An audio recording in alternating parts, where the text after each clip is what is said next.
আসসালামু আলাইকুম। এই যে মেয়ে মোগলাই বানাইছে কত সুন্দর করে, দুইটা ডিম দিয়া মোগলাইটা বানাইছে, অনেক সুন্দর হয়েছে।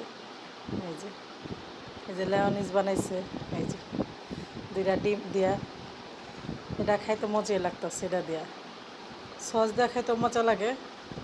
এই যে তিনটা বানাইছে, এই যে তিনটা কিনতে গেলে 30-40 টাকা করে হলো, কত টাকা। এই যে দুইটা ডিম দিয়া বানাইছে, তিনটা বানাইছে। এই যে অনেক মজা হয়েছে। এই যে হুম, খুবই মজা হয়েছে, ভরপুর ডিম হয়েছে। এই যে সন্ধ্যার সময় একটা নাস্তা হলো, একটা গ্যাদারিং। আমার মাইয়ার লেগে নাস্তা বানাইতে হয়, আস্তে আস্তে আরও শিখাইতেছে, তোরটা তুই বানায় বানায় খা। ওই যে আস্তে বানাইছে মোগলাইটি, মজা হয়েছে। এই যে ভিডিওটা ভালো লাগলে লাইক করে দিন।